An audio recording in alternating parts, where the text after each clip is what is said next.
편안한 오후 보내고 계십니까? 뉴스와이드 이상훈입니다. 이재명 대표의 위증교사 혐의 재판 절차가 오늘로 마무리됐습니다. 검찰이 징역 3년을 구형했습니다. 얼마 전 이 대표의 선거법 위반 혐의 재판도 끝나서 이제 선고만 남았는데요. 두 건 모두 11월이면 결과가 나올 예정입니다. 자, 그리고 음주 뺑소니 혐의로 기소된 가수 김호중 씨에게 3년 6개월의 징역형이 구형됐습니다. 김호중 씨는 오늘 정신 차리고 똑바로 살겠다 이렇게 재판부에 호소했습니다.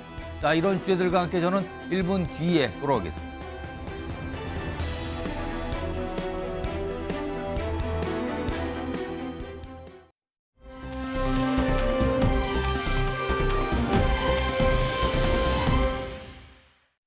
나는 일본 사람 아닙니다. 아닙니다를 떼내면 내가 일본 사람이라고 말한 게 되겠지. 짜집기를 해가지고 위증을 교사했다고 기소를 하니 이게 사건 조작, 증거 조작 아니고 뭐겠습니까? 이런 식으로 법을 왜곡하는 것은 범죄 행위입니다. 친위 쿠데타지요. 야당을 말살하려는 이런 폭력적인 행위를 절대 용서해서는 안 됩니다. 총칼이 군인이 이제 영장을 든 검사로 바뀌었습니다. 법원에서 진실을 잘 가려줄 걸로 믿습니다. 자, 오늘 이재명 민주당 대표가 법원에 출석했습니다. 그때 당시 모습인데요. 위증교사 혐의 재판, 오늘 검찰에서 구형을 하는 날이거든요. 그리고 이후에 법원이 최종 선고를 하겠죠. 오늘 구형을 하는 날 법원에 들어가기 전에 저렇게 얘기를 했습니다만 오늘 구형 결과가 방금 전에 나왔습니다. 검찰 위증교사 이재명의 징역 3년을 구형했습니다. 그러니까 검찰이 법원을 향해서 3년형을 선고해 주세요라고 얘기를 오늘 한 겁니다. 속보 더 보죠. 자, 검찰입니다. 위증은 국민 불신, 사회 혼란 야기하는 중대범죄다. 그러면서 징역 3년을 구형을 한 겁니다. 자, 속보 다시 한번 볼까요? 두 가지 속보가 일단 들어와 있습니다. 지금 계속 속보가 들어와서 좀 준비 중인데요. 일단 두 가지 보겠습니다. 검찰 위증교사 혐의 이재명 대표에게 징역 3년을 구형했습니다. 이유는 다음 보죠. 위증은 국민 불신과 사회 혼란을 야기하는 중대 범죄다. 이런 이유로 구형을 한 겁니다. 자, 그럼 오늘 내용 좀 화면으로 좀 제대로 한번 정리해 보겠습니다. 그동안 과정까지 좀 있죠? 이재명 위증교사 재판 결심, 오늘이 결심인데요. 이러면 아직은 속보가 안 나왔는데 빠르면 4달, 아니면 조금 늦다면 11월 정도면 1심 선고가 이루어진 거죠. 그럼 1심이 확정되는 건데 지난해 10월입니다. 불구속 기소됐죠. 그리고 재판이 올 초부터 시작이 돼서 오늘 결심 공판, 결심은 곧 검찰이 구형을 선언하는 날인 거죠. 이렇게 구형을 밝힌데 징역 3년을 밝혔습니다. 만약에 1심 결과일 뿐이지만 향후에 최종 확정되는 게 금고 이상으로 확정되면은 피선고권이 박탈되게 되는 겁니다. 이거는 정치적으로 굉장히 심각한 문제를 야기할 수 있는 상황인 거죠. 자, 그럼요. 지금 내용을 쭉 소개했는데 이 주제에 대해서 잘 아시는 분은 아, 그게 나왔구나라고 생각하지만 조금 중간에 놓치신 시청자분께서는 아니 무슨 재판, 하도 재판이 많은데 이거 무슨 재판이 뭐가 구형이 됐다는 겁니까? 라고 질문하실 수도 있어요.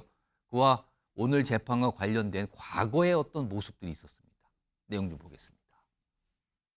검찰 사칭하셨죠? 제가 한 게 아니고 PD가 사칭하는데 제가 옆에 인터뷰 중이었기 때문에 제가 그걸 도와줬다는 누명을 썼습니다. 있는 대로 뭐 어차피 세월은 다 지났잖아요. 뭐 글쎄, 아니 뭐 거짓말 필요도 없고. 너무 오래돼서 뭐 기억도 뭐 사실 이 사건이 매우 정치적인 거래가 있는 그러니까 뭐 예, 그런 사건이었던 걸로 기억된다 예, 정도. 예. 저 변론 요지서를 하나 보내드릴게요. 예, 그래도 그때는 되고. 우리 주장이었으니까 한번 기억도 되살려 보시고 나는 뭐 예. 다른 자료는 안 가지고 있으니까.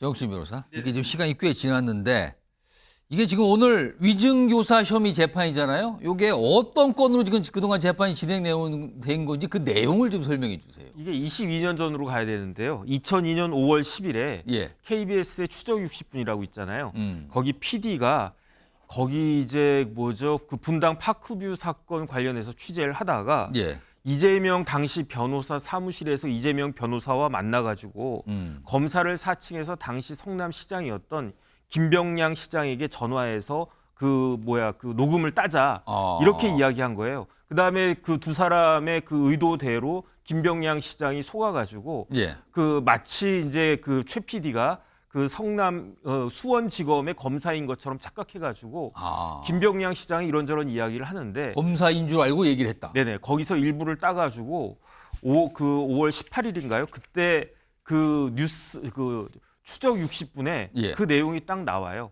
그러니까 김병량 시장이 암만 해도 이상하거든. 그래가지고 그 수원지검에 알아보니까 자기한테 전화한 사람이 없었다는 거예요. 그래서 검사 자격을 사칭한 사람이 있구나 해서 고발을 했는데 예. 그래가지고 검찰에서 그 고발을 그 받아가지고 수사를 해보니까 최 PD와 이재명 변호사가 그런 것을 작당했구나. 그래가지고 최 PD는 긴급 체포됐고요. 예. 그다음에 이재명 변호사도 구속이 됐다가 그러다가 그 당시 돈 그 2002년도에 2천만 원의 보석금을 내고 풀려났는데 결과적으로 벌금형이 나왔거든요. 이게 그러니까 검사 사칭은 유죄가 된 겁니까? 그렇죠. 검사 사칭 유죄는 뭐 그 대법원까지 가가지고 그런데 확정이 이 됐는데 문제가 지금 아까 보면 무슨 이렇게 선거 토론 같은 게 모습이 있었거든요. 거기서 다시 또 그 얘기가 질문이 나온 겁니까? 그리고 난 다음에 16년이 지났어요. 예. 그게 2018년인데 2018년 5월 6월 이때 이재명 당시 그 성남시장이 경기도 지사로 출마하지 않았습니까? 그런데 경기도 지사로 출마하면 그러면 이제 출마 후보자들 이런저런 인적 사항이 딱 나오잖아요. 예. 그 중에 하나 뭘 써야 되느냐? 전과를 쓰게끔 되어 있는데 예. 그때 이재명 후보의 전과가 3개가 있었어요. 첫 번째는 음주운전. 예. 뭐 음주운전이야 뭐 그럴 수 있다. 두 번째는 특수공무집행 방해죄가 있었고 세 번째가 무고하고 공직자 자격 사칭죄가 딱 있으니까 예. 저 같은 경기도 도민 만약에 유권자들 입장에서는 뭐 음주운전이야 옛날에 뭐 그렇다고 치고 그런데 무고에다가 공무원 자격 사칭을 해? 그건 이상하지 않나? 이런 생각할 수 있잖아요. 그러니까 거기에 대해서 이재명 후보가 그 서류에다가 소명서라고 하는 걸 따로 그 칸을 만들어 가지고 예. 소명서에다가 뭐라고 썼느냐? 공무원 자격 사칭한 것은 억울하게 내가 당한 거다. 원래 이제 KBS에서 다 한 거였는데 KBS 검찰 이런 조직들이 나를 타겟으로 해가지고 나한테 누명을 씌운 거다라는 예. 식의 소명서를 쓰고 조금 전에 봤다시피 TV 토론에서 예. 똑같은 이야기를 한 거거든요. 그러면은 어차피 그 대법원까지 가서 그 유죄 확정이 나왔는데 예. 그런데 지금에 와가지고 그게 누명이라고 이야기한 거 잘못된 거 아니냐 이렇게 허위사실 공표죄로 그 경쟁 후보들이 고발을 했고 여기에 대해서 검찰이 2018년 12월에 예. 기소를 한 겁니다. 기소를 했는데 만약에 그 이재명 그 당시 경기도지사가 유죄가 나오면 어떻게 되느냐? 첫 번째 이제 그 뭐 벌금이든 얼마든 내야 되겠죠. 두 번째 더 중요한 건 뭐냐면은 이재명 경기도지사가 지사직에서 물러나야 되잖아요.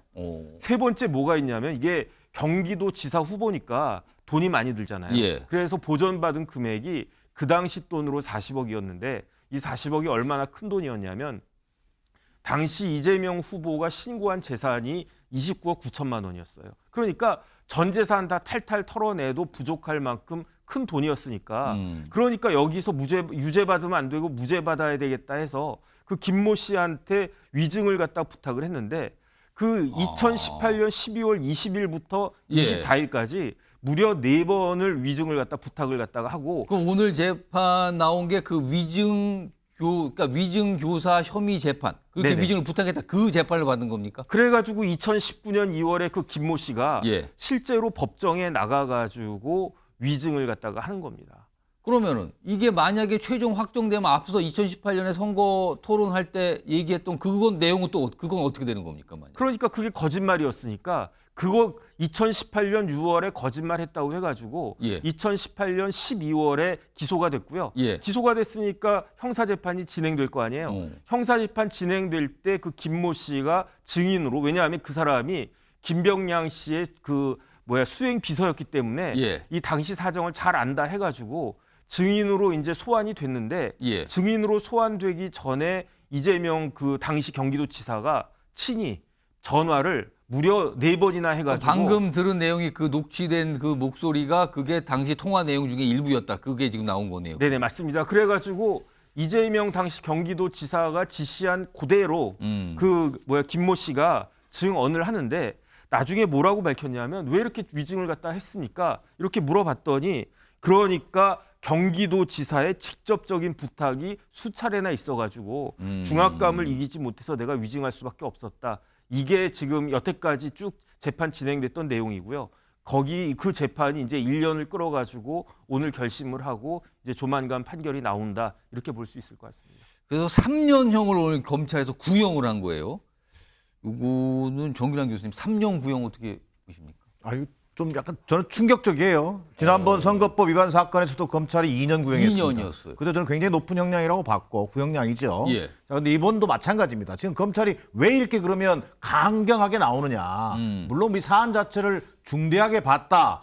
뭐 이렇게 얘기할 수 있겠습니다만 지금 검찰의 행태를 보면요. 정책 중립은 완전히 잃어버렸어요. 그리고 살아있는 권력에 대한 수사는 일체 한 발짝도 나가지 못하고 있습니다.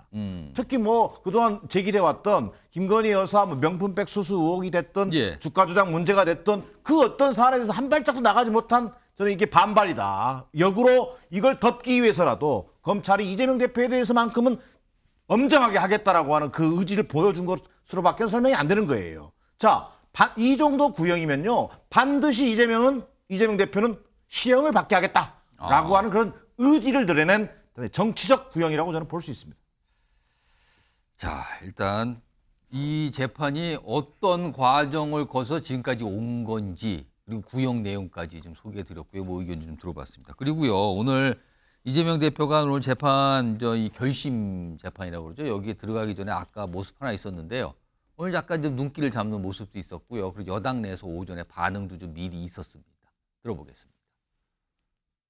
오늘 검찰 구형량 어떻게 예상하십니까? 법정에서 통화 녹취 재생됐는데 아직도 검찰의 짧게라고 보십니까? 그거는 기자 여러분이 한번 들어보세요. 묻지 말고 들어보면 알 수 있지 않습니까? 그런 노력은 최소한 하세요. 감사합니다.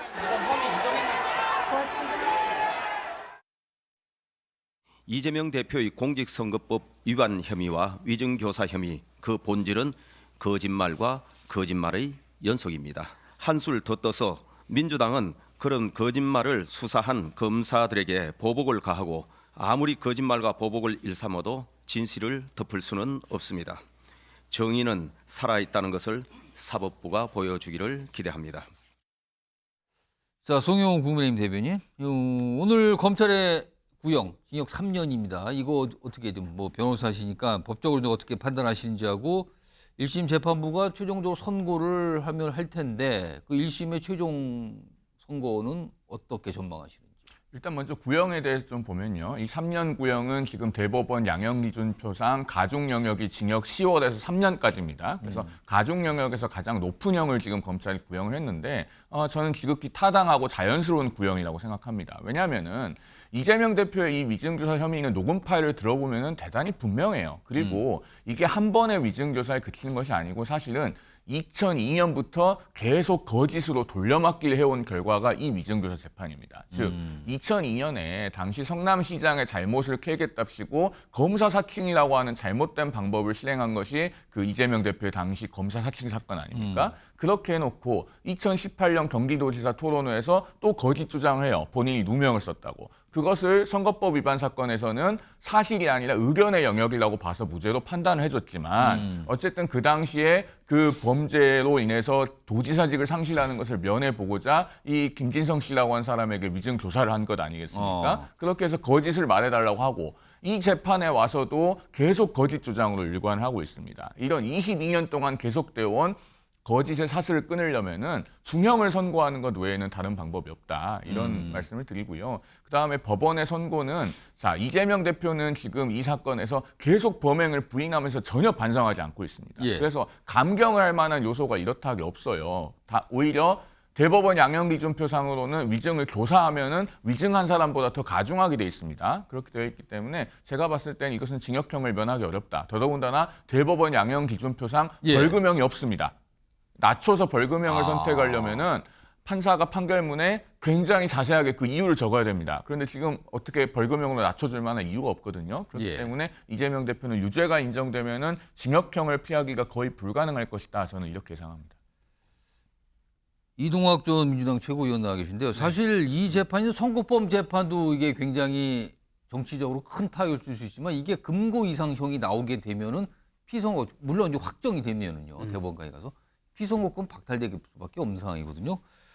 지금 검찰이 징역 3년 구형한 부분. 근데 이제 민주당에서는 지금 이 건에 대해서 계속 짜깁기. 아까 뭐 이재명 대표 그런 표현을 계속 쓰고 있는데 이거 어떻게 판단하십니까? 우선 1심이라는 말씀을 좀 드리고요. 1심에서 구형을 한 것이기 때문에 법원에서의 판단은 아닙니다. 그렇게 나오지 않을 아직 가능성이 법원이 선고한 게 아니라요. 검찰에서 구형을 한 겁니다. 그렇습니다. 그러니까 그동안 민주당에서도 그리고 이재명 대표 스스로도 주장을 해왔던 것이 이 부분에서 30분 그러니까 김병량 전 성남시장의 비서 김진성 씨하고 녹취록이 30분이 짜리가 있는 거예요. 근데 여기에서 기억을 되살려 있는 대로 얘기를 해달라. 그리고 없는 사실을 얘기할 필요가 없다.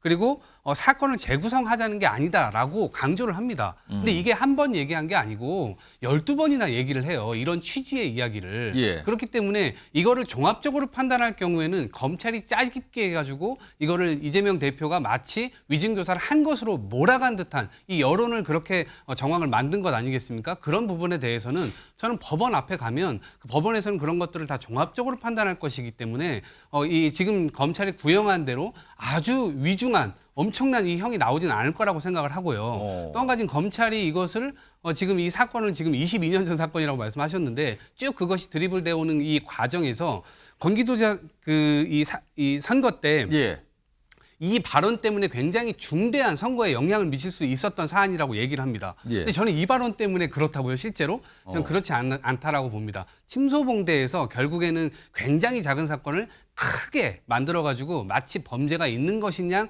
지금 계속해서 여론 이 조성을 하고 있는 것이라고 생각하기 때문에 결국 한 달 뒤에 이제 나올 테지만 여기에서 이제 크지 않은 형량이 나올 거다 이렇게 생각합니다. 이동학 전 잠깐만 제가 이동학 전 최고 그러면 크지 않은 형량이라는데 혹시 무죄가 나올 거다 이런 생각도 하시는 겁니까? 그 가능성도 있지 않을까 싶습니다. 왜냐하면 최대치로 저렇게 할 수도 있고 민주당에서는 당연히 그렇게도 기대할 수 있는 거죠. 왜냐하면 이 앞뒤를 좀 살펴보게 되면 그렇게 판단할 소지도 분명히 있다고 생각합니다. 송영웅 대변인. 제가 좀 짧게 말씀드리면요. 그 녹음 파일 아까 30분 말씀하셨는데 유튜브에 가면 지금 전체 분량이 다 있습니다. 우리 시청자들께서도 처음부터 끝까지 다 빠짐없이 들어보실 수 있어요. 그거 들어보시면 이재명 대표가 거의 일방적으로 강의를 하다시피 합니다. 그리고 그 김진성 씨는 네네 하고 듣고만 있는 내용들이 굉장히 많아요. 그게 왜 그렇겠습니까? 그리고 한 가지 제가 재밌는 포인트를 말씀드리면 이재명 대표가 김진성 씨한테 그 일정한 프레임을 주입을 시키는데요. 거기에 어떤 내용이 있냐면 당시에 이제 KBS가 이른바 수달 사건이라고 하는 것 때문에 곤경에 몰려 있었기 때문에 KBS와 성남시가 자신을 주범으로 몰기로 하는 일종의 합의가 있었다. 그런 얘기를 합니다. 그런데요. 이 검사 사칭 사건은 2002년 5월 10일에 있었거든요. 그리고 이제 본격적으로 수사받고 뭐 구속되고 한 건 2002년 6월에 있었어요. 그 KBS 수달 사건, 그러니까 자연산 수달이라고 해서 이렇게 다큐멘터리를 방영을 했는데 알고 보니까 자연산이 아니었던 그 사건은 언제 있었냐면요. 1998년 6월에 있었습니다. 프랑스 월드컵 때 있었던 사건으로 한일 월드컵 하는데 KBS가 공경에 처해 있었다고 지금 이재명 대표는 그런 주장을 하면서 일종의 프레임을 자꾸 이렇게 주입을 했던 거예요. 그걸 들어보면요. 굉장히 기도 안 찹니다. 정말. 정옥진 변호사 뭐 하실 말씀 있으세요? 계속 패널분들 말씀하시는데 유심히 보고 계시는데. 일단은 그 위증을 한 당사자인 김모 씨가 위증이 있었다. 그다음에 압력이 있었다. 위증 교사가 있었다. 이렇게 이야기를 했고요. 본인이 지금 그렇게 얘기를 하고 있는 해온 상황이에요? 그다음에 그걸 입증하는 그 녹취록이 지금 송 변호사 이야기한 것처럼 있는 거고 더 중요한 거는 작년 이맘때쯤에 정확히 작년 9월 27일 그때 뭐가 있었습니까? 유창훈 부장판사가 이재명 당시 대표를 구속영장 기각했어요. 그러면서도 위증에 대해서는 위증 교사에 대해서는 소명되는 것으로 보인다 이렇게 이야기했단 말이에요. 그러니까 똑같은 판사가 부장판사가 이렇게 이야기를 한 것을 어떻게 지금 달리 해석할 수 있을 것인가. 위증에 대해서는요 사람들이 쉽게 생각하는데 그렇지가 않습니다. 왜냐하면 위증은 우리나라에 있는 유일한 사법 방해죄예요. 왜냐하면 위증이라고 하는 건 판사를 속이는 거 아니겠습니까? 판사를 속여서 판사로 하여금 오판하게 만드는 건데 판사가 오판하면 그러면 피해자들이 생긴단 말이에요. 그러니까 법원이 굉장히 싫어하는 범죄가 그게 위증인데 그런데 더군다나 만약에 위증으로 인해 가지고 그 피고인이 무죄가 나오잖아요. 그러면 재심 사유도 안 됩니다. 그러니까 위증이 없었으면 유죄가 나왔을 사람인데 위증했기 때문에 무죄가 나왔다. 그러니까 이 사람 다시 재판하자. 이게 우리나라 형사소송법적으로 되지가 않아요. 그래서 통계를 제가 찾아보니까 위증교사죄 그 나온 그 수준이 실형 나온 확률이 76.3%예요. 그러니까 웬만하면 제가 그 사례들 많이 찾아봤는데 웬만하면 다 실형을 갖다가 하고 진짜 뭐 아주 사소한 케이스만 그런 경우에만 이제 그 벌금이 나오는 경우가 극히 예외적으로 있는데 그렇기 때문에 이 사실을 누구보다도 제일 잘 알고 있는 이재명 대표 입장에서는 굉장히 난감할 수밖에 없을 것이다. 저는 그렇게 생각합니다. 자, 지금 뭐 속보가 계속 나오고 있어요. 앞서서 오늘 재판 받으러 들어간 이재명 대표가 어떤 기자의 질문에 약간 불쾌감이 좀 들어있는 반응까지 보이기도 했어요. 오늘 굉장히 뭐랄까요. 이재명 대표 스스로 생각하기에도 굉장히 좀 뭔가 의미가 있고 중요하다 이렇게 판단한 것 같은데 지금 검찰 쪽의 얘기와 이재명 대표의 얘기가 계속 속보로 들어오는데 검찰 이렇게 나왔습니다. 아까 나온 속보네요. 사회 혼란 야기한 중대범죄다. 속보 더 보겠습니다. 자, 내용 좀 보죠. 자, 수험생의 답안지 준 것처럼 치밀하게 설명을 했다. 오늘 검찰 쪽 입장이고요. 다음 보죠. 그리고 도지사라는 우월적 권력을 악용했다. 검찰은 좀 이렇게 보고 있네요. 또 있습니다. 그리고 이재명 대표 자숙하지 않고 범행을 반복했다. 이재명 범행 반복 이런 입장까지 오늘 검찰이 나왔고요. 다음은 이재명 대표의 오늘 입장도 나와 있네요. 검사 사칭 유죄 여전히 억울하다. 자존심 상한다. 이렇게 얘기를 했고요. 그다음에 방조면 모르겠으나 어떻게 주범이 될 수 있나. 이런 입장도 좀 나와 있습니다. 자, 속보가 지금 계속 들어오고 있어요. 그리고 김병량 시장이 절 워낙 미워했다. 검찰도 자신을 미워한다. 뭐 이런 입장까지 나와 있습니다. 미워한다라는 입장까지 강조했고요. 자, 오늘 검찰이 구형까지 나온 오늘 이제 결심 공판이죠. 이 내용 지금 속보가 계속 들어오는데 좀 전해드리도록 하고요. 자, 그러면은 최근에 오늘까지 포함하면은 재판 절차가 두 가지가 끝난 거예요. 앞서서는 선거법 위반 혐의 재판의 결심, 구형이 있었죠. 그리고 11월에 선고하기로 돼 있고요. 그리고 오늘은 위증교사 재판의 재판이 마무리가 사실상 된 겁니다. 그리고 이거 역시 이르면 내달 아니면 11월에 1심이 나올 걸로 보이는 거죠. 자, 그렇다면요. 화면 보겠습니다. 앞선 내용이에요. 공직선거법 위반 혐의 11월 15일에 1심 선고. 검찰이 이거는 2년을 징역 2년 구형했죠. 이거는요. 선거법이라서 벌금 100만 원 이상이면 아주 심각해지는 상황이 된 거죠. 확정되면 5년간 피선거권 박탈이고요. 대선 때 들어갔던 뭐 선거 관련된 비용 이런 거를 당에서 다 토해내야 되는 상황까지 될 수 있거든요. 물론 대법원까지 가서 최종 확정이 된다는 전제가 있습니다. 정기남 교수님. 지금 두 가지 재판의 1심이 이제 가을에 나오게 되는 거예요. 그래서 일각에서는 이재명 대표에게 올 가을이 굉장히 위험한 가을, 이른바 사법 리스크가 구체적으로 나타나는 가을이 아니나 정치적으로 굉장히 위기 아니냐 이런 얘기 나옵니다. 이거 어떻게 보십니까? 실제 그렇죠. 대단히 위험한 가을이기도 하고요. 잠 못 이루는 가을밤이 될 겁니다. 그만큼 사법 리스크가 그동안은 리스크로 운이됐던 차원에서 이제 구체적인 1심 선고가 나온다는 것이 주는 정서적 충격은 굉장히 클 수 있다. 지금 검찰 구형량만 봐도요. 제가 지금 뭐 일반인들은요. 이 언론 보도를 자세히 보지 않는 사람들은요.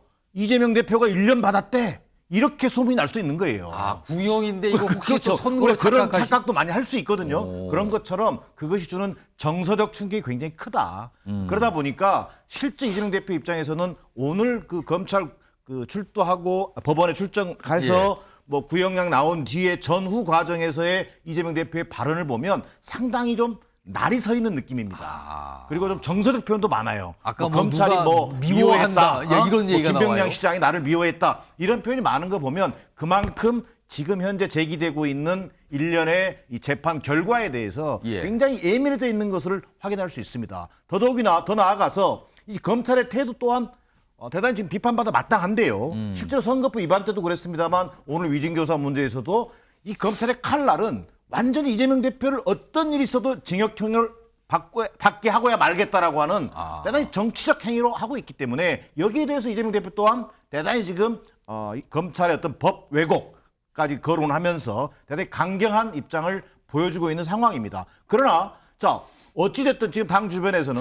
사필 규정일 것이다. 예. 사법부에 대한 비판만은 좀 상대적으로 자제하는 분위기입니다. 그런데 이 사필 규정도 받아들이는 방식이요. 두 가지로 나타나고 있습니다. 자, 죄를 졌기 때문에 당연히 처벌받아야 된다. 예. 그게 사필 규정이다. 이렇게 얘기하는 사람이 있는가 하면 또 나아가서 이 검찰의 조작 수사의 결과가 명백하게 드러나고 법원에서 무죄 판결이 날 것이다. 예. 라고 하는 그런 흐름이 또 있는 것 또한 사실입니다. 자, 어찌됐든 그 한복판에 이재명 대표가 있다는 점에서 뭐 잠 못 이루는 가을밤이자 대단히 사법 리스크가 최고점에 이르는 그런 가을밤, 위험한 가을밤이다. 이렇게 얘기할 수 있겠습니다. 정진환 교수님께 제가 추가로 하나만 좀 드리면 지금 뭐 10월 또는 11월이면은 두 가지 재판의 1심이 마무리될 것 같아요. 그래서 형량이 이제 나오겠죠. 1심의 형량이요.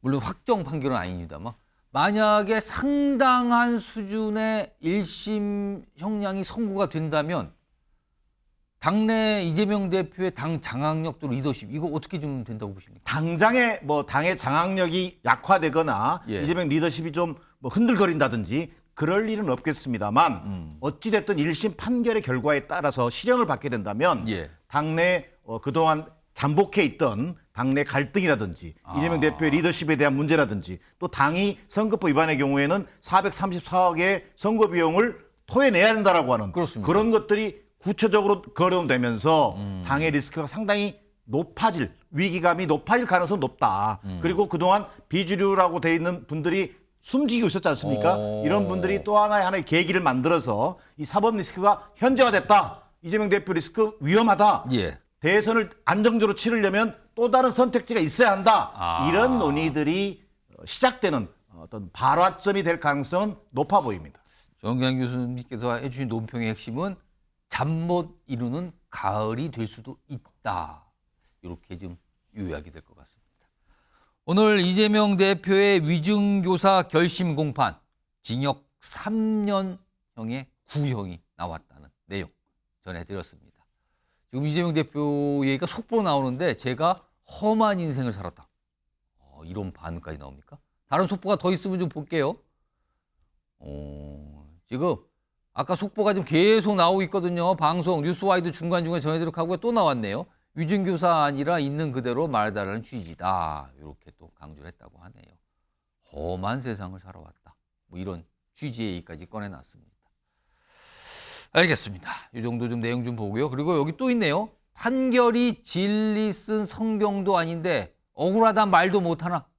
이거 보면은 정신 변호사 저런 말을 하는 거 보면 굉장히 사실은 민감하게 뭔가 반응하는 것 같거든요.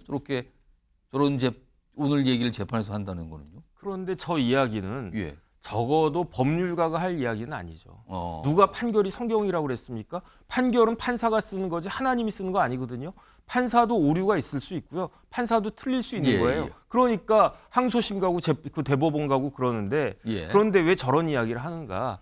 저거는 그만큼 지금 이재명 대표가 긴장하고 굉장히 또 그 초조하다 그런 것들 그런 마음 상태를 반영하는 것이 아닌가 싶습니다. 자, 이제 결심 공판 사에서 끝났어요. 그렇다면 이재명 대표가 법정에서 퇴장을 하고 밖으로 나올 텐데 아직까지 밖으로 나오지 않은 상황이거든요. 그러면 밖에 나왔을 때 또 기자들이 기다리고 있습니다. 그럼 그 자리에서 뭔가 질문도 받고 본인의 의견, 입장을 낼 수도 있어요. 그 내용을 좀 기다려 보겠습니다. 그 내용 영상으로 속보가 들어오면 바로 시청자 여러분께 전해드리겠습니다. 자, 첫 번째 이슈. 오늘 이재명 대표의 재판과 관련된 내용 전해드렸고요. 다음 이슈로 넘어갑니다. 키워드 보시죠. 국회에서 왜입니다. 국회에서 어떤 탄핵의 밤, 뭐 이런 이름의 행사가 최근 열렸죠. 이걸 놓고 여야 공방 치열하게 좀 벌어졌거든요. 우선 그 행사가 무엇인지, 거기에서 무슨 얘기들이 있었던 건지 확인해 보겠습니다. 용산길 접어들 때에 내 가슴은 답답했었지. 윤석열 정권 다 함께 힘을 모아서 탄핵시키는데 저희들도 여러분과 함께 연대하고 그리고 함께 하겠습니다.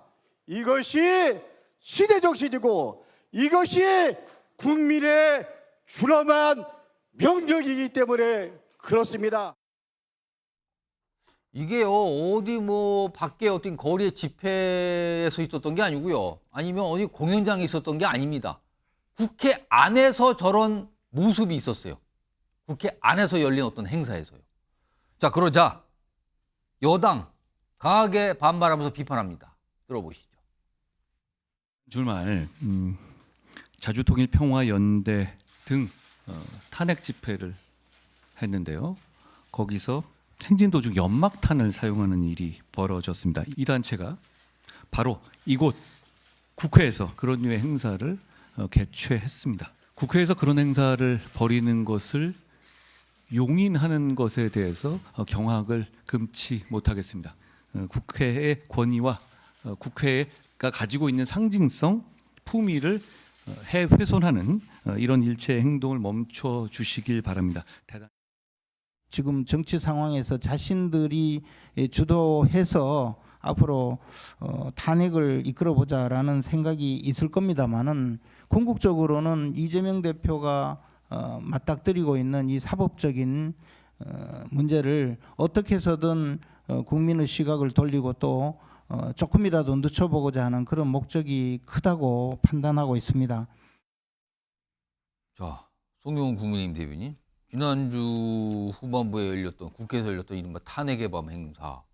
아까 그런 모습이었고요. 지금 여당에서는 강하게 반발하고 있습니다. 어떤 생각이십니까? 저게 민의의 전당이라고 하는 국회 내에서 국회의원회관에서 할 수 있는 종류의 행사는 아니죠. 명백히 반헌법적이고 이것은 국기문란을 도모하는 그런 행사입니다. 자, 지금 대통령은 헌법에 의해서 임기 5년이 보장이 되어 있습니다. 그리고 대통령 탄핵이라고 하는 것은 정말로 최후의 수단이고 대단히 큰 헌법 위반이나 법률 위반이 없으면은 탄핵을 할 수가 없어요. 그런데 저렇게 국회에서 공공연하게 탄핵을 하겠다. 저 행사에서 무슨 뭐 올해 안에 탄핵하자라고 하는 그런 얘기들도 나왔다고 합니다. 그리고 그것을 현직 야당 국회의원이 대관을 해줘서 국회의원 회관에서 저는 행사가 열렸다는 그렇죠. 거예요. 국회에서 어떤 행사가 열리기 위해서는 국회의원이 그거에 대해서 뭔가 신청도 해주고 해줘야 돼요. 그렇죠. 그래서 강득구원이 저것을 대관해주고 가서 저렇게 인사말도 했다는 거 아닙니까?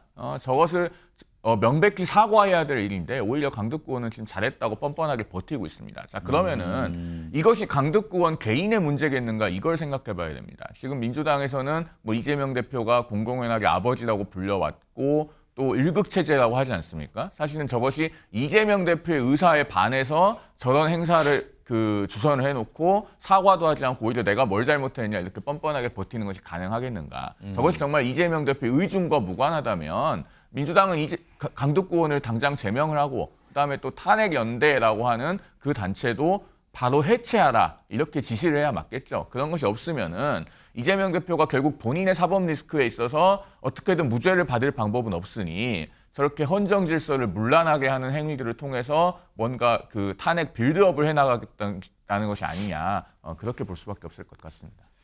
자, 이게 논란처럼 비춰졌거든요. 국회에서 저런 행사가 열렸고 여당에서 강력한 문제 제기와 함께 비판을 하는 상황이 쭉 이어졌으니까요. 오늘 민주당에서 이와 관련해서 설명을 좀 내놨습니다. 들어보겠습니다. 당의 입장은 개인이 진행한 것이다라고 말씀을 드리는 것이고요. 그거에 대해서 뭐라고 말씀을 드리는 것은 그것은 적절치 않은 것 같고요. 그런 걸 들어서 제명하라 요구하는 것은 좀 과하다 생각합니다. 다만 그런 움직임들이 우리 당의 전체적인 당론 그리고 현재 당의 스탠스와는 좀 거리가 있다. 이 말씀을 또 분명히 말씀드릴게요. 자, 이동학 전 최고위원. 그러니까 탄핵의 밤 행사, 그 행사 자체 그리고 거기서 나왔던 여러 가지 주장들, 뭐 탄핵 얘기 이런 거잖아요. 이게 민주당의 스탠스라는 표현을 썼거든요. 민주당의 입장과 좀 거리가 있다. 그거는 말씀드린다. 민주당도 지금 살짝 부담을 좀 느끼는 겁니까? 저 모습에 대해서? 탄핵과 관련돼서요. 공공연하게 뭐 여러 차례 여러 의원님들이 말씀하시거나 혹은 시민단체들이 저런 이야기들을 많이 해서 언론 보도로 많이 나오는 사실은 있지만 지도부에서 공식적으로 이것을 논의한 적은 없었던 겁니다. 예. 그래서 그 부분을 정확하게 말씀을 드리는 것이고 민주당 의원이 주최를 했기 때문에 민주당 전체 스탠스가 그런 거다라고 오해를 하는 것은 곤란하죠. 왜냐하면 민주당도 정말 탄핵을 위해서 그러는 게 아니고 정말 대통령이 국민들을 위해서 제대로 일을 해주길 바라는 마음이 기본적으로 깔려 있는 겁니다. 그런데 선거에서 심판을 받았음에도 불구하고 예. 어떤 태도 변화나 정책의 변화, 기조 변화 이런 것들이 전혀 일어나질 않고 있고요. 심지어 자당의 집권 여당의 당대표가 민심을 얻어서 대표가 됐음에도 불구하고 여기에 대해서 김건희 여사건에 대해서 나는 다른 입장을 분명히 가지고 있다. 그런데 여전히 당은 꿈쩍도 안 하고 대통령 편만 딱 들고 있는 상황이고요. 해병대원 건도 마찬가지입니다. 헌법 유린은 사실 여기에서 지금 벌어지고 있는 부분이에요. 그러니까 집권 여당에서 야당을 비판하면서 어떤 이런 것들을 좀 빠져나가고 싶은 생각은 제가 이해하겠으나 분명한 것은 국민들이 원하는 정치를 하기 위해서 집권했다면 예. 적어도 그 정치를 보여줘야 되는데 정치는 온데간데 없고 오로지 검찰을 동원한 사법 권력 그다음에 권익위가 망가지고 감사원이 망가지고 예. 김건희 여사 건 앞으로 가면은 제대로 된 어떤 국정이나 이런 것들이 운영이 안 된단 말입니다.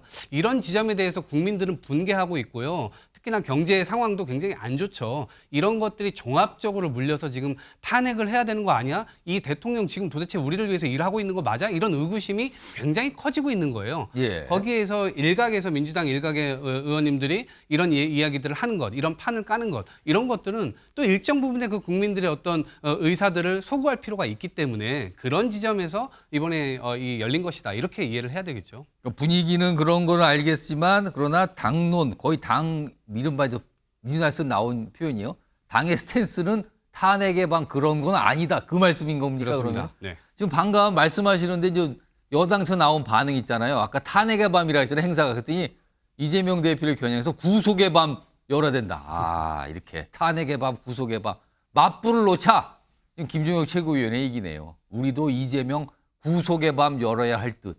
이런 반응까지 나와서 약간 비판적 입장인데요. 자, 민주당은 일단 선을 좀 그었어요. 이거는 개인적인 차원에서 행사를 뭐 관여한 거지.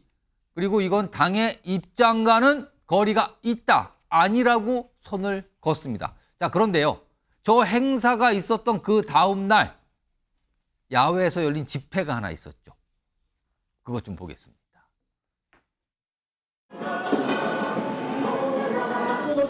수음과 함께 밤의 산하 조직들이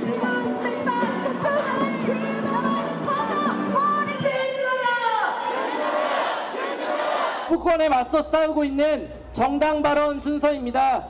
독재자 이승만을 추앙하더니 이승만이 세운 45번 거부권 기록을 새로 쓰고 싶은 것인지 묻고 싶습니다. 혁준 변호사. 네. 지금 방금 보는 거는 이제 정권 퇴진 집회예요. 근데 여기 박찬대 민주당 내대표가 참여를 해서 이제 정부에 대한 비판 입장을 내고 있는 거거든요. 그럼 이건 어떻게 되는 걸까? 이거 어떻게 봐야 되는 겁니까? 그러면? 글쎄요, 제가 태어나서 생전 처음으로 대통령 탄핵 청원 청문회를 봤는데 이제는 심지어 옛날에 무슨 밤 뭐 그런 거 있었어요. 그래가지고 무슨 뭐 차도 팔고 모두 팔고 뭐 그랬었는데 이제는 대통령 탄핵의 밤까지 보는구나 그런 생각이 드는데 저는 민주당 비겁하다고 생각을 합니다. 만약에 윤석열 대통령에게 정말로 법적으로 탄핵 사유가 있다라고 하면 예. 왜 탄핵 소추안을 발의를 안 합니까? 민주당 탄핵 소추안 발의할 수 있거든요. 그게 통과가 안 되더라도 이러한 사유가 있으니까 그러니까 탄핵 소추안 발의합니다. 하면 된단 말이에요. 예. 못 하고 있잖아요. 그다음에 제일 중요한 거는 저렇게 이렇게 말 많이 하는 거 그거 중요하지 않습니다. 우리 집 강아지 이렇게 막 짖어도 그래도 그냥 한번 싹 하면 그냥 꼬리 꽉 내리는 것처럼 지금 민주당이 뭐 탄핵해야 된다, 뭐 대통령 어떻다 저떻다 이렇게 백날 이야기해봤자 뭘 보면 아느냐. 제가 생각하기에 10월 17일 다음 달 17일에 3명이 퇴임을 해요. 누가 퇴임을 하느냐? 헌법재판관 3명이 퇴임을 하거든요. 예. 그런데 이 헌법재판관 3명은 국회에서 선출이 돼야 대통령이 임명할 수 있습니다. 예. 그런데 만약에 이 헌법재판관을 민주당이든 조국당이든 빨리빨리 임명을 한다. 그래서 헌법재판소를 빨리 기능을 갖다 하게 한다. 그러면 저는 정말 믿겠어요. 어느 정도는. 하지만 그렇지 않고 질질질 끈다. 그러면 탄핵소추안이 통과가 된다고 한들 그 헌법재판관 6명 가지고 할 수 있는 거 아무것도 없거든요. 저는 무엇보다도 과연 민주당에서 헌법재판관 그 3명 중에 1명이라도 제가 그 제대로 선출을 하는지 그것부터 보고 난 다음에 민주당의 속셈이 무엇인지를 파악할 수 있을 것이다. 저는 그렇게 생각이 됩니다. 그러니까 정규환 교수님, 그러니까 민주당의 일부 의원은 탄핵의 밤 행사를 본인이 주선을 한 거예요. 사실상 국회에서 열렸어야 되니까 거기에 관여를 했고, 그리고 원내대표는 퇴진 집회, 정권 퇴진 집회에 참석해서 저렇게 비판적인 입장인데 지금 정혁신 변호사의 질문이 있었습니다. 아니 그럴 걸 민주당은 탄핵소추 발의해라. 왜 안 하는가? 이거 어떻게 봐야 됩니까? 탄핵소추를 발의할 수도 있겠죠. 그러나 탄핵소추를 발의한다는 것은 대단히 엄중한 정치적 행위인데 최소한 탄핵 절차를 끌어낼 수 있을 정도의 명백한 어떤 상황을 만들어 놓는 것이 더 중요하다고 보는 거겠죠. 그런 의미에서 저는 지금의 일련의 행위 자체가 탄핵이라는 게 어떻게 탄핵을 얘기하는 게 반헌법적 절차입니까? 명백한 이건 헌법에 보장된 권리이기도 하죠. 그러나 어떤 명백한 헌법 위반과 법률 위반이 있었느냐 없느냐를 가지고 판단하는 겁니다. 그런 의미에서 민주당의 고민이 있는 거고요. 또 나아가서 민주당이 탄핵을 하겠다고 해서 탄핵이 추진되는 게 아닙니다. 궁극적으로는 우리가 지난 2016년 박근혜 전 대통령 탄핵 과정에서 볼 수 있듯이 결국은 국회의원이 하는 것 같지만 결국 국민이 하는 겁니다. 국민이 거기에 동조하고 가세할 때만이 탄핵이 추진될 수 있는 겁니다. 그런 의미에서 시민단체라든가 다양한 국회의원들을 비롯해서 여러 가지 행사들도 하게 되는 거죠. 자, 그런데 얼마 전에 국회의원회관에 있었던 단순히 시민단체 행사를 대관해 주는 것, 다리를 놔주는 것, 이런 정도를 가지고 이것을 국기문란 이렇게 몰아갈 사안은 아니다. 극단적인 예로 동의하지 않습니다만 국민의힘에서 얘기했듯이 이재명 대표 구속의 밤을 할 수 있는 거예요. 구속의 밤 행사를 국회에 열 수 있는 거 아니냐? 열 수 있는 거예요. 그러나 그것이 주는 정치적 부담, 이걸 국민들이 어떻게 바라볼 것이냐. 국민들이 과연 박수 쳐주면서 지지해 주느냐. 저는 그걸 보고 판단하는 것이다. 자, 그러나 박찬대 대표가 예를 들면 시민단체 집회에 원내대표 자격으로 나가서 탄핵의 어쨌든 그 의미라든가 이런 걸 동조하고 본인이 강조하는 것들은 이게 당 차원의 원내대표라고 하는 직책이라는 것이 있고 정치적 무게가 있잖아요. 그런 면에서는 당이 지금 뭔가 앞서 조승래 대변인이 얘기했던 것처럼 탄핵과 관련해서는 어느 정도 당의 스탠스를 좀 적절하게 지금 유지하고 있는데 그런 면에서 과연 당이 일사불란하게 지금 통제가 되고 있는 것인지 의원들의 개별 활동으로 그냥 맡겨놓고 이것이 지금 정리되고 있지 못한 그런 상황이 아닌지에 대해서는 점검이 필요해 보입니다. 박찬대 원내대표란 자리는 사실은 당내 이른바 넘버 2 자리인데 퇴진 집회에서 발언을 했다. 이건 좀 약간 다른 차원일 수 있겠네요, 지금. 이런 얘기가 좀 나옵니다. 자, 그리고요. 기회만 되면 한참 전부터 탄핵 얘기를 꺼냈던 분이 있죠. 조국혁신당의 조국 대표거든요. 지금 재보궐선거 때문에 지금 호남 지역, 그다음에 부산 이런 데 많이 다니고 있거든요, 요즘에. 근데 갑자기 다방을 하나를 문을 연다 그래요. 이게 푸드트럭 형태인데. 화면 좀 보겠습니다. 여기 보면 이 다방 이름이 꾹다방이라고 합니다. 꾹다방은 조국의 그 국을 아마 따온 것 같은데 꾹다방인데 지금 보시면 조국 대표 사진 밑에 보면 일정이 나와 있잖아요. 내일부터 내일하고 모레 각각의 이제 재보궐선거가 이루어지는 곳에서 이 푸드트럭을 오픈한다. 그래서 커피 등등을 판다는데 여기 보시면 제목이 이렇게 돼 있어요. 탄핵의 밤 이어 탄핵 커피까지 한술 더 뜨는 조국 물음표입니다. 근데 꾹다방 메뉴가요. 보세요. 이게 뭡니까? 마시면 무조건 탄핵 커피 아메리카노. 이름이 깁니다. 메뉴가요. 그리고 다음은 탄핵 커피를 꾸기가 타면 달달 커피. 공통점은 탄핵 커피라는 메뉴가 있다는 거예요, 지금요. 송영우 대변인. 어떻게 보셨습니까? 탄핵 커피를 판다는 건데요. 그러니까요. 오죽 지금 그 재보궐선거에 출마하는 자기 당 후보들에 대해서 자신이 없으면 저런 걸로 선거를 하겠습니까? 지금 그 기초단체장 선거는 결국 시장이든 군수든 구청장이 됐든 결국 자기 지역의 일꾼을 뽑는 선거입니다. 그러면은 그 후보가 얼마나 자질이 되고 지역 발전을 위해서 무엇을 준비했는지 그런 걸 가지고 경쟁을 해야 되겠죠. 그런 것에 관해서 지금 조국혁신당 후보들은 변변하게 내세울 만한 것이 없고 지금 전남 영광군수 선거 같은 경우에 이재명 대표가 기본소득으로 100만 원 준다고 하니까 조국혁신당에서는 그럼 100만 원 받고 20만 원 더 120만 원 뭐 이렇게 하고 있지 않습니까? 그리고 무슨 뭐 65세 이상 노인분들께는 간병비로 150만 원을 더 준다고 뭐 그렇게도 공약을 했어요. 그러니까 그렇게 돈을 퍼주는 포퓰리즘 공약으로 경쟁하는 것 외에는 할 수 있는 게 없으니까 저런 걸 들고 나오는 겁니다. 그런데 정말 우리 정치를 어디까지 희화화시키고 퇴행시켜야 될지 참 답답하다는 말씀을 드리지 않을 수 없습니다.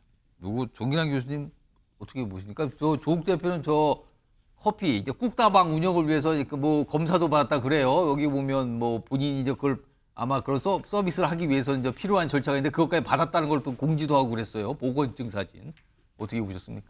글쎄요, 뭐 정치를 좀 저렇게 소프트하게 접근하는 측면도 있어 보여요. 뭐 국다방 이름에 국자를 가져왔고 또 조국의 어떤 상징성 이것들을 잘 활용해서 이번 선거 결과에 좀 유의미한 결과를 한번 끌어보자 이런 의도로 보입니다. 자, 그런데 저는 좀 이게 이제 더 나아가서 또 조국 혁신당은 초기에 혁신당이 좀 기세를 올리면서 뭔가 민주당이 좀 긴장하는 분위기였어요. 다시 또 이게 약간은 또 역전되는 분위기가 느껴집니다. 그러면서 엎치락뒤치락 하는데 그러다 보니 조국 대표가 직접 나서서 뭐 선명성, 우리가 더 선명성이 있다. 탄핵에 관한 한 우리가 더 어떤 이니셔티브를 쥐고 있다. 뭐 이런 것들을 강조하는 어떤 정치적 행위로 보여집니다. 자, 그런데 안타까운 것은 자, 지방자치단체장, 기초단체장 선거입니다. 여기에 호남에 내려가서 조국 혁신당과 민주당이 저렇게 말 그대로 피 튀기는 경쟁을 하는 것이 지지자들이 어떻게 바라볼 것인가. 저는 오히려 그런 모습보다는 지금 부산 금정의 취약 지역 같은 데 가서 좀 더 이 지금 정권 윤석열 대통령과 국민의 지지율이 어떻게 보면 바닥을 치고 있는 상황인데 이 속에서 야권 후보 단일화라든가 라는 좀 뭔가 포지티브한 선거로 그 결과를 끌어낼 때 저는 야권 지지자들이 박수를 쳐줄 것이다. 그런데 안방에 가서 저렇게 선명성 경쟁을 하고 있는 모습에 대해서는 오히려 볼썽사납게 볼 가능성이 저는 높아 보입니다. 꾹다방인데 커피 메뉴가 아니라 탄핵 커피예요. 근데 앞에다 무슨 탄핵 커피. 뭐 조국 대표가 직접 그거를 서비스 하겠다. 그래서 본인이 보건증도 받았다. 뭐 이런 것까지 알리고 있는 상황입니다. 야권에서 최근에 벌어지고 있는 모습 전해드렸고요.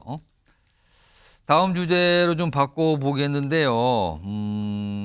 오늘 뭐 국무회의가 열렸고요. 이른바 쌍특검 이걸 좀 다뤘거든요. 사실상 이제 거부권 행사를 윤석열 대통령한테 건의하는 어떤 결정을 한 날이거든요.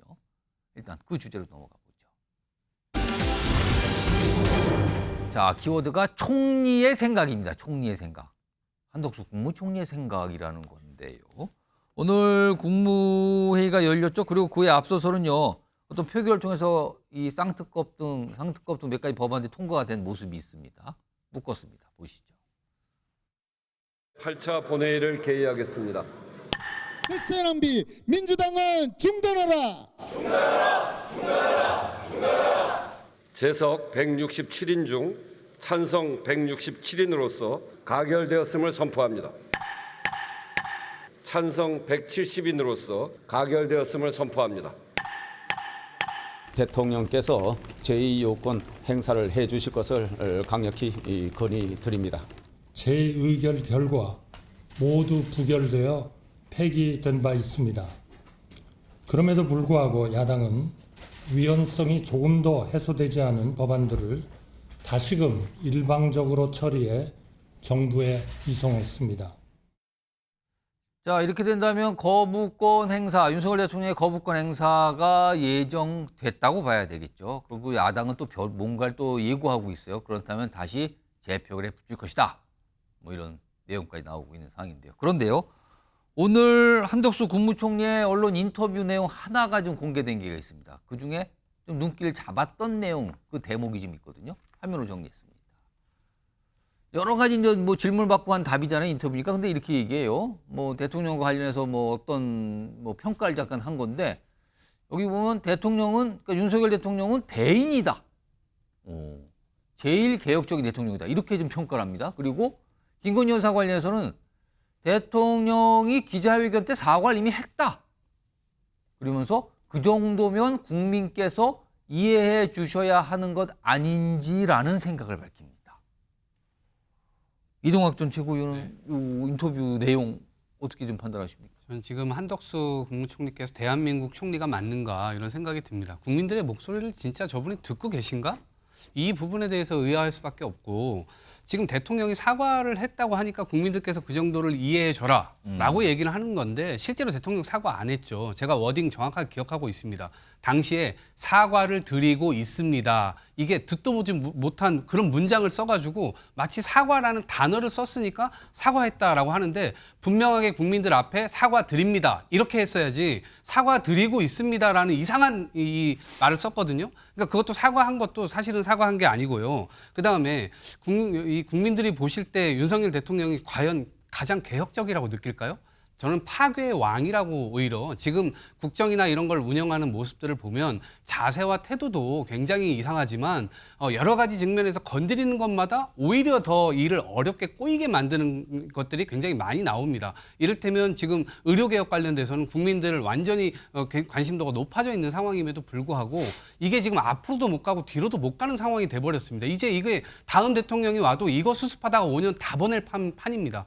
이런 상황에서 결국 국민들은 의료 공백 상황에 놓여 있게 될 수밖에 없고 국민들을 지키겠다고 이 정부가 지금 탄생된 것인데 오히려 국민들을 안 좋은 쪽으로 몰고 가고 있지 않습니까? 이런 상황에서 과연 개혁적이란 판단에 어떤 국민이 이런 부분들에 대해서 동의를 할 수 있겠습니까?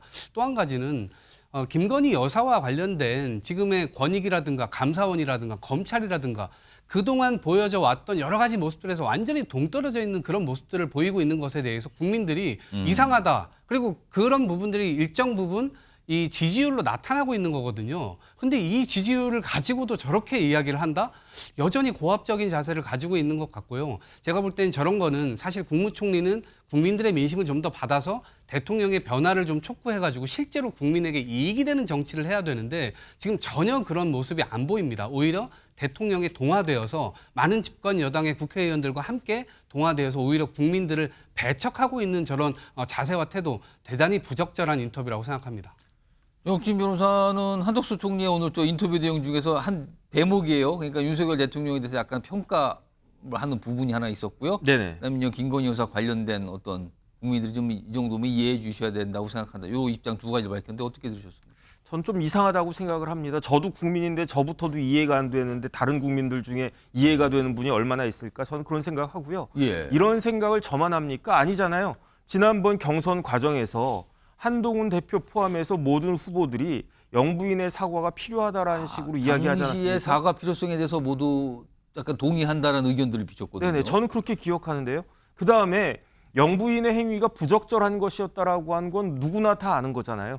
뭐 누가 뭐 준다고 수벅수벅 다 받으면 애들한테 사탕 준다고 다 받으면 뭐 그 큰일 난다라고 계속 교육하지 않았습니까?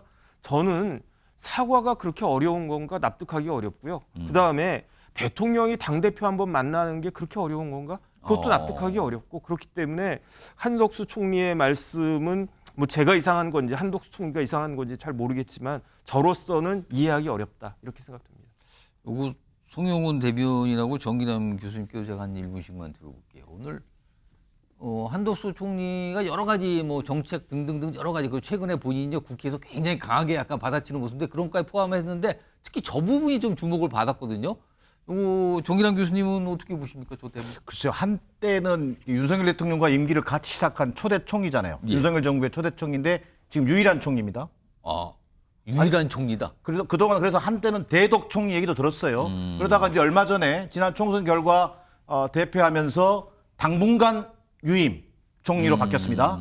당분간 다른 총리 후보가 나타날 때까지 잠시 한시적으로 맞는 총리에 불과했어요. 예. 자, 그런데 오늘 저 인터뷰를 한 거 보니까 작심하신 것 같아요. 윤석열 대통령과 임기를 같이 마무리하겠다. 이런 아마 저는 의지를 드러낸 거다. 더 나아가서 아니 김건희 여사 리스크에 대해서 대통령이 사과했으니까 국민들이 이해해줘야 되는 거 아니냐. 이런 막말이 어디가 있습니까? 이건 김건희 여사하고 사전 조율하고 인터뷰한 것으로밖에 설명이 안 돼요.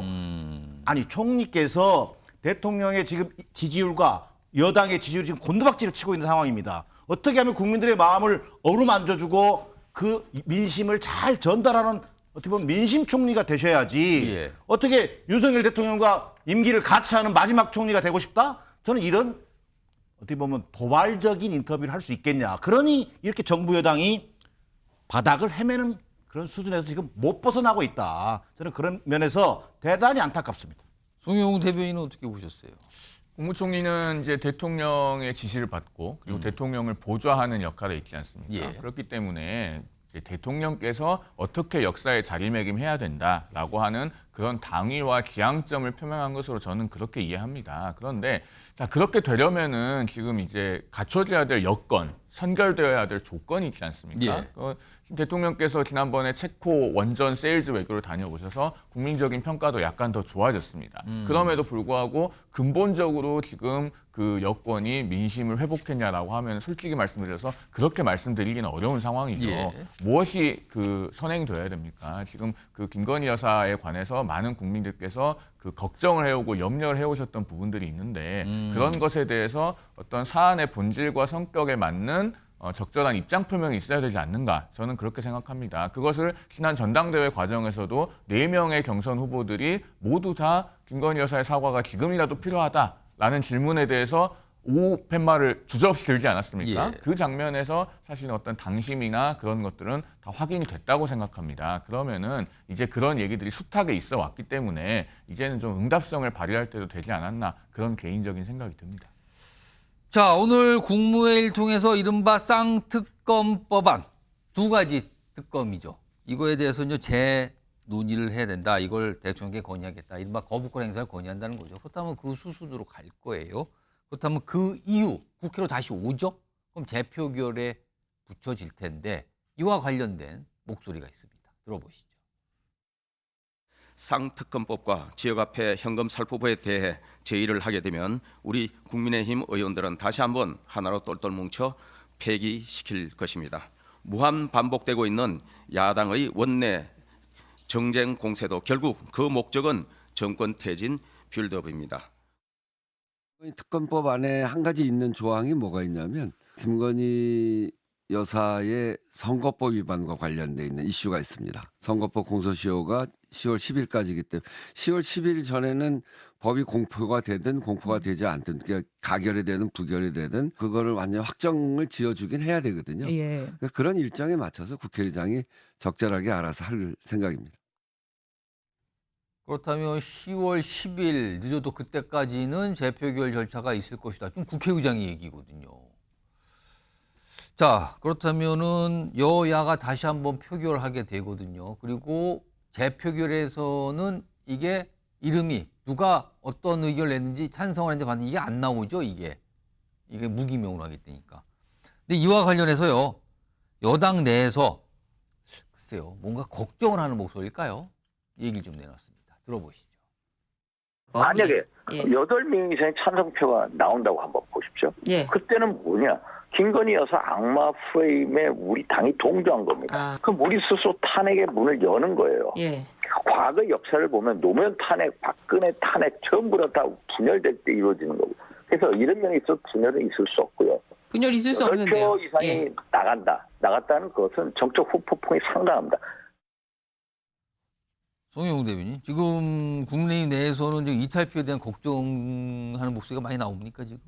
저는 별로 걱정이 안 되는데요. 왜냐하면은 앞서도 저희가 잠깐 봤습니다마는 결국에는 야당이 제2요구돼서 폐기됐던 법안들을 또 발의하고 하고 있습니다. 예. 그러면은 같은 법안인데 사실 거기에 대해서 판단이나 평가가 달라지겠습니까? 저는 그렇지 않을 거라고 보고요.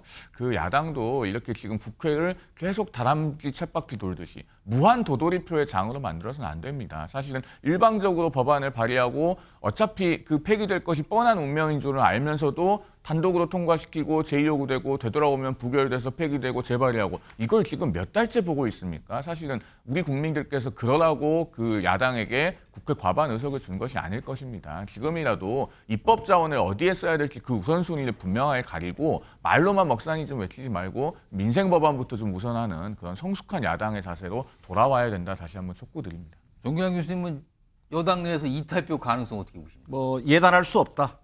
지금 현재 김건희 여사 사과론이 당내 비등한 것처럼 뭔가 다시 한번 이 특검법 재의결이 됐을 때 만약에 일사불란하게 또 여당의 이탈표도 없이 만약에 재의결을 해준다, 뭐 거부권을 뒷받침해준다, 그러면 아무래도 국민의힘마저 말고 김건희 여사 완전히 방탄 정당으로 전락했구나라고 하는 이미지가 강화될 것에 대한 부담이 있는 겁니다. 그게 김건희 여사 사과론과 저는 연결돼 있다는 측면. 그다음에 두 번째, 한동훈, 윤석열 두 분 간의 갈등 구조가 여전히 당내 지금 남아 있습니다. 예. 이런 갈등의 하나의 표현으로 이탈표가 나올 가능성을 지금 배제할 수 없는 상황이다. 자, 그렇다면 그럼에도 불구하고 결과에 대해서 어떻게 생각하냐? 결과는 제가 예측하기 힘들겠습니다만 제가 볼 때는 뭐 이탈표가 어느 정도 예상은 되지만 판을 뒤집을 정도는 아직은 숙성돼 있지 않다라는 느낌은 듭니다.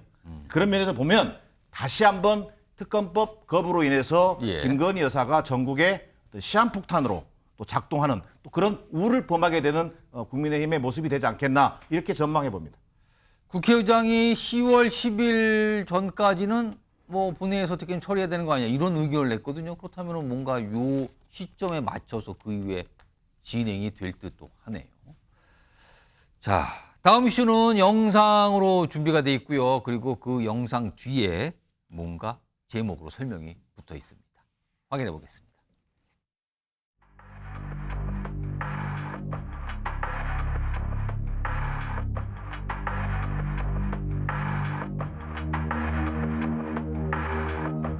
남은 조사가 또 있으면 성실히 받도록 하겠습니다. 죄 지은 사람이 많이 필요하겠습니다. 어쨌든 죄송합니다. 소주 3병 마셨다는 진술도 나왔는데 정확히 그날 몇 잔 마신 거예요? 죄송합니다. 반성하겠습니다. 마지막인데 억울한 점이 있습니까? 메모리 카드 직접 제거하신 거 맞으실까요? 매니저한테 대리자수 부탁한 적 없다는 입장은 그대로신가요? 검찰 성취학 두고 따로 하실 죄송합니다.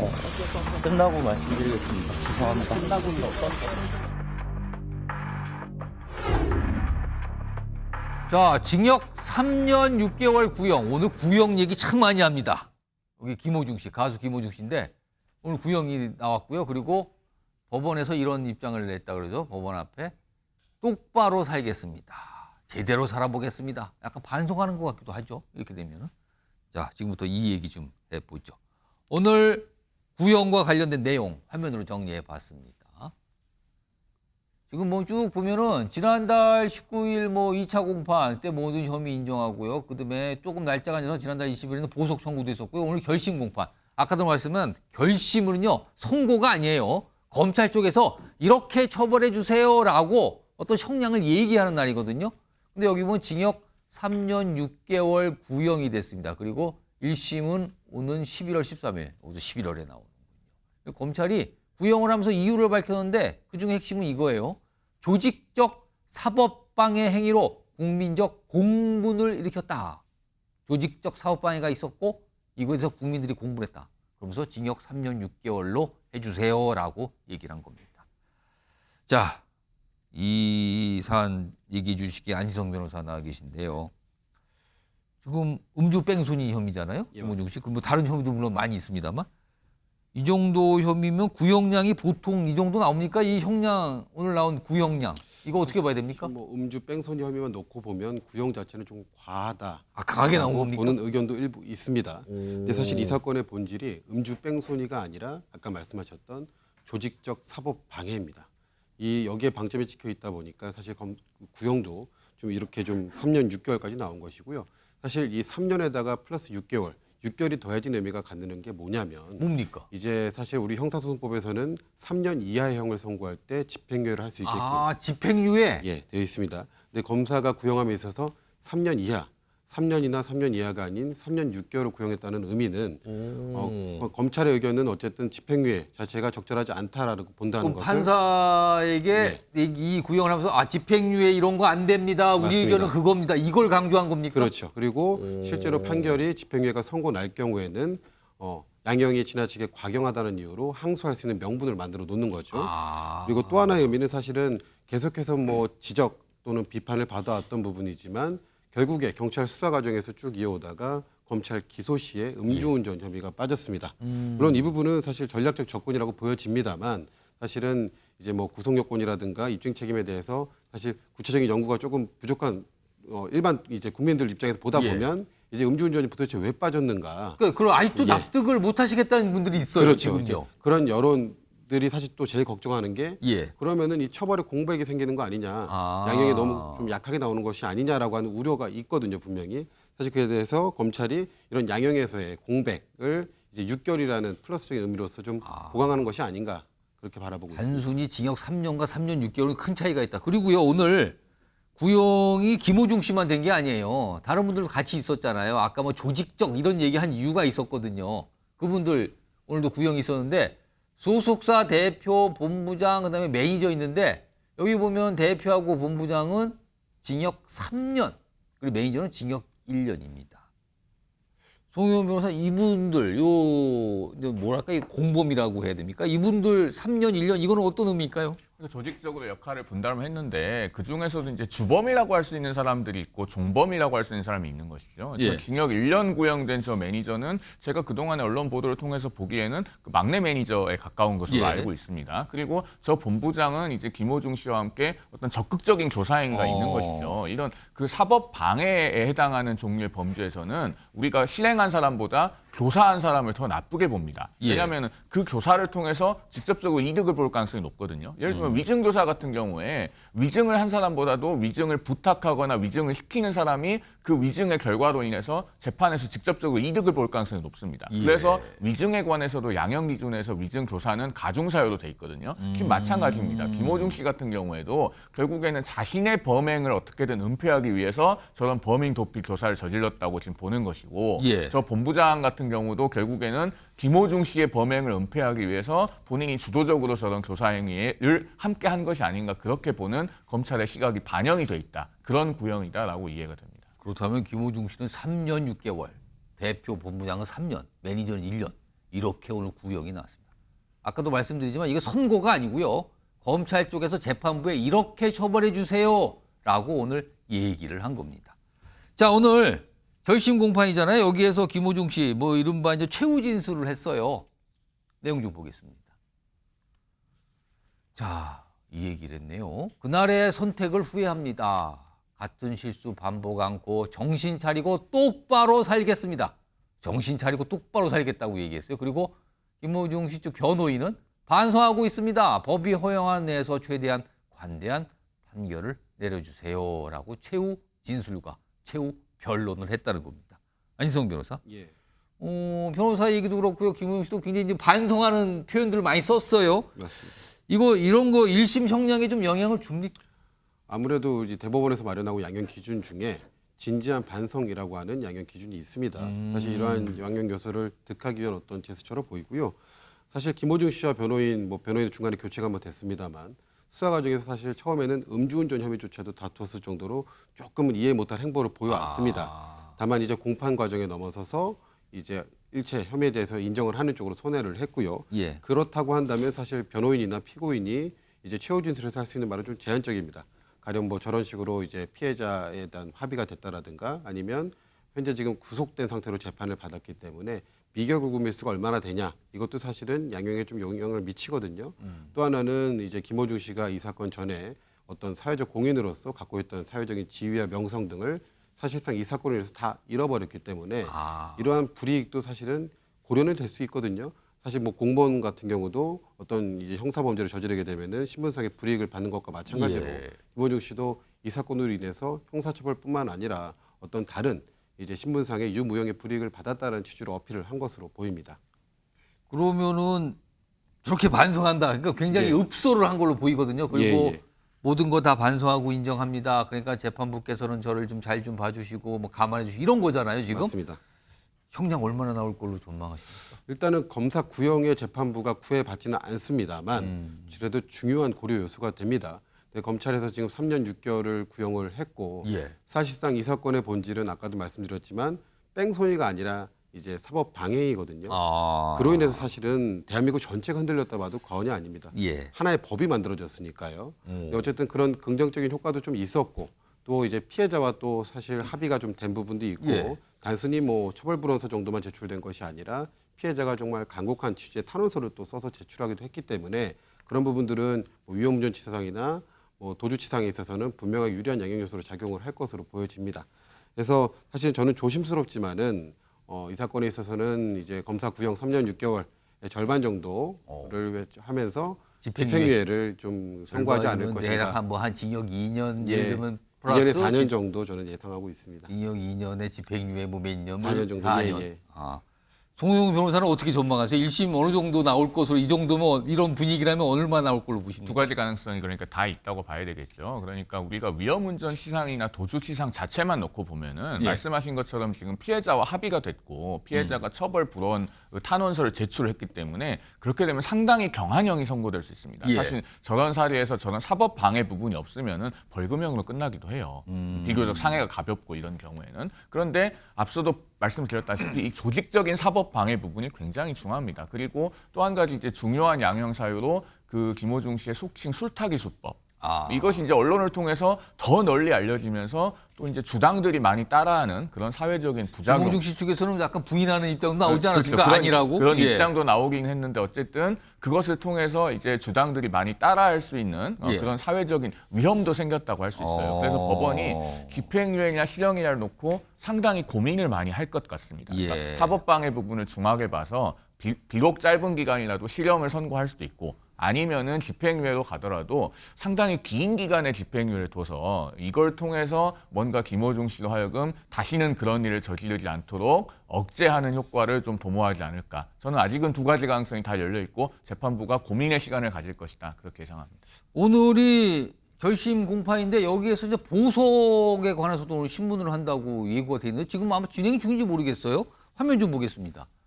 지금 지난달 21일 지금 구속 상태잖아요. 그러니까 보석 청구, 그러니까 어떤 금액을 내고 이제 풀어달라는 거잖아요. 근데 오늘 보석 신문을 한다고 예고돼 있는데 아마 진행 중인지 모르겠네. 근데 이유를 이제 변호인 측에서 밝힌 거죠. 오늘 최후 변론에서 김 씨가 오래전부터 알아온 발목 통증이 구금 기간 동안 악화됐다. 그러니까 약간 아프다. 이걸 좀 이유로 댔고요. 초범이고 대중에게 알려져 도망 염려도 없는 만큼 보석을 좀 받아주세요. 인정해 주세요. 이렇게 얘기를 했다는 건데 안지성 변호사, 네. 보석이 인용될 가능성, 그러니까 풀려날 가능성 어떻게 보십니까? 일단은 보석 신문은 이제 당일 공판기일 마치고 바로 진행이 됐기 때문에 지금 진행 중인 아마 마쳤을 겁니다. 끝났을 것 같아요. 오전길로 마쳤을 것으로 예상이 되고요.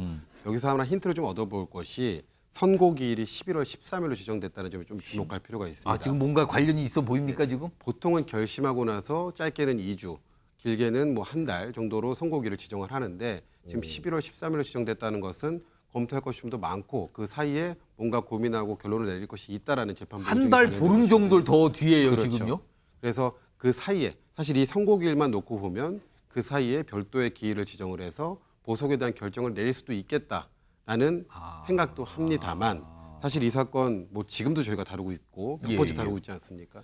사실 국민적 여론이 너무나 지금 집중이 되어 있는 사건이기 때문에 재판부에서 그런 어떤 리스크를 스스로 먼저 감내하고자 하지는 않을 걸로 보입니다. 그래서 통상적인 경우는 보석 이제 신청이 들어오고 심리를 마친 다음에 그에 대한 사실 결정은 선고시까지 보류를 하고요. 그다음에 선고시에 보통 집행유예를 하면서 피고인의 보석 신청은 기각하는 걸로 보통 그렇게 결론을 많이 냅니다. 통상적으로 그렇게. 네.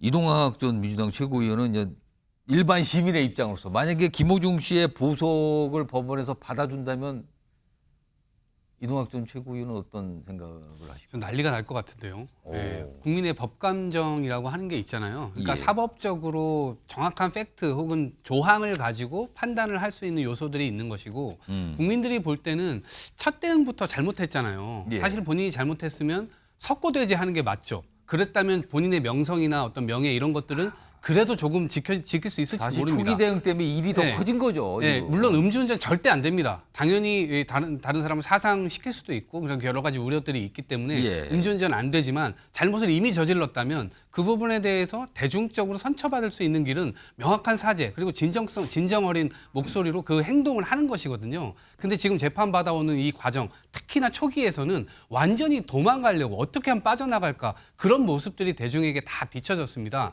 그런 측면에서 굉장히 밉상이 돼버릴 수밖에 없었고 국민들은 보석이 사실 뭔지 사실 법조인들이 아니면 이해하기 어렵죠. 보석으로 풀려났다 하면은 야 이거 그럼 벌써 용서받은 건가? 풀려난 건가?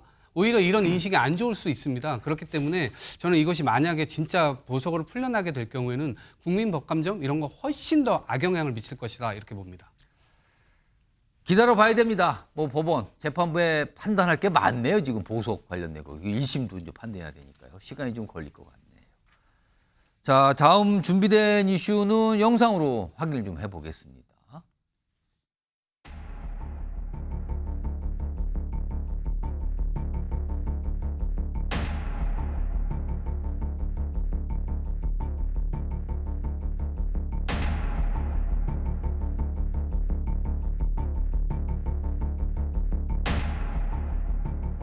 피해자하고 아는 사이신가요? 아니요. 아직도 그럼 범행 부인하고 계신 거예요? 근데 증거가 다 나왔기 때문에 부인은 하지 않습니다. 술은 얼마나 마셨어요? 한 4병 정도 먹었습니다. 안에서 무슨 말 했어요?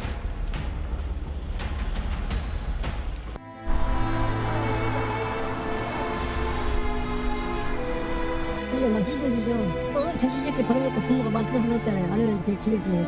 사망하신 분이 안타깝기도 하고 이런 일이 더 발생하지 않았으면 좋겠어요.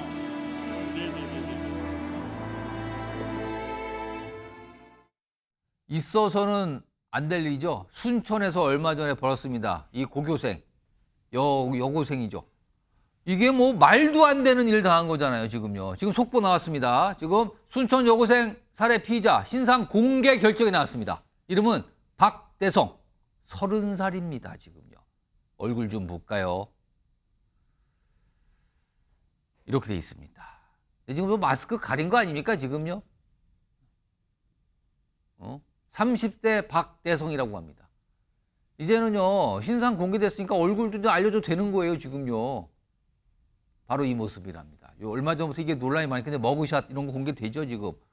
뭐 좌측, 정면, 우측 저런 모습입니다. 다시 한번 알려드리죠. 저 사진의 인물, 범인입니다. 30살 박대성입니다. 오늘 경찰의 신상공개위원회가 열렸거든요. 시간이 좀 걸렸지만 결정을 한 겁니다. 그래서 공개하기로. 자, 안희성 변호사. 예.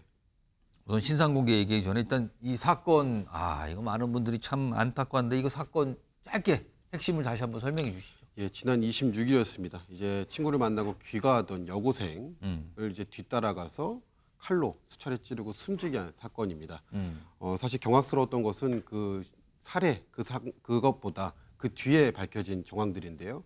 불과 10여 분 지난 이후에 밝혀진 CCTV를 통해서 보여지는 박대성 씨의 모습, 입꼬리를 한쪽으로 올리면서 웃고 있는 그런 모습들이. 그 사진 좀 있을까요?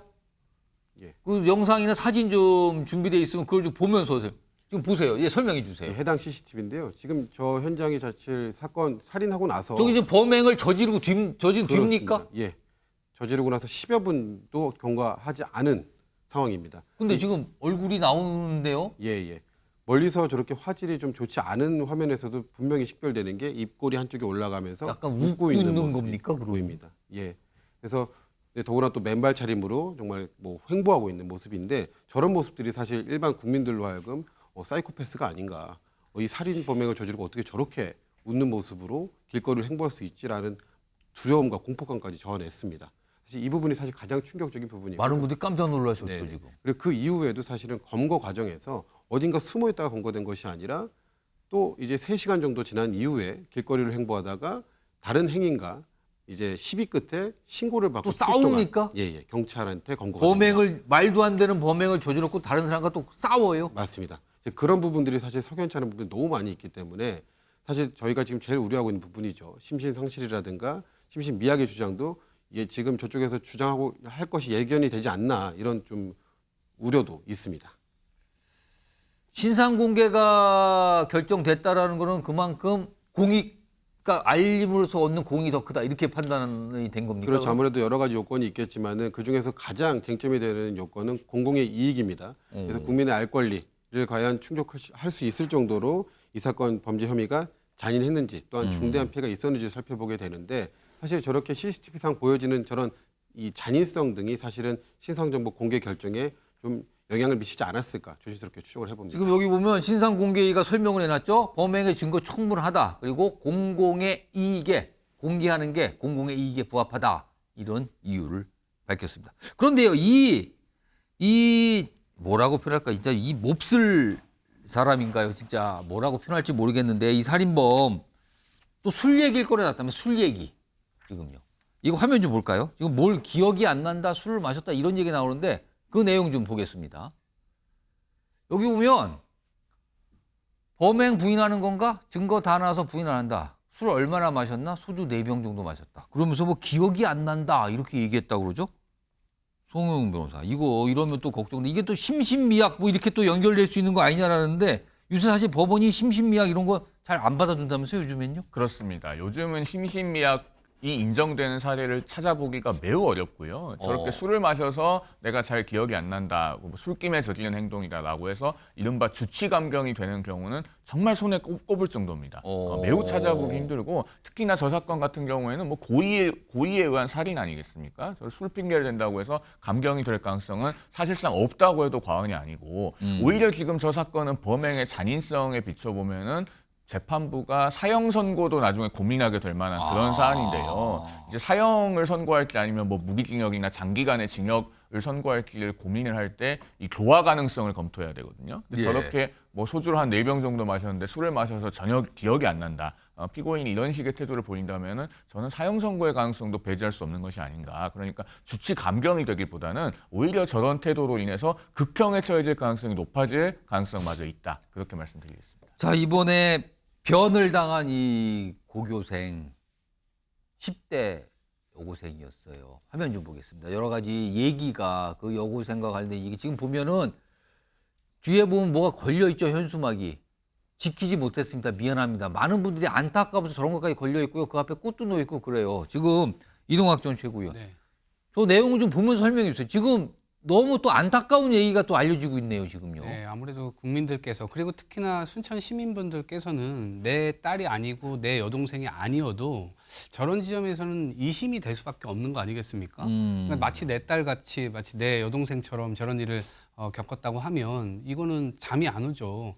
그리고 지금 스토리가 좀 알려지고 있는데 사건 당일에 아버지 몸 불편하셔가지고 그 약을 사러 갔다가 아버지가 조금 불편하셔서 대신 약을 뭐 약국 찾고 그렇다 그러죠? 네, 저 봉변을 지금 이렇게 당했다고 해요. 그걸 약을 사러 갔다가 그러니까 그 스토리를 또 알려지면서 굉장히 많은 사람들이 야 이게 이런 일이 벌어질 수가 있구나 이런 얘기가 들고 그 다음에 마지막에 이 시민분께서 흉기로 이렇게 당하고 있을 때 가서 보니까 마지막에 했던 말이 저 사람 모르는 사람이에요. 저 좀 도와주세요라고 했다는 거예요.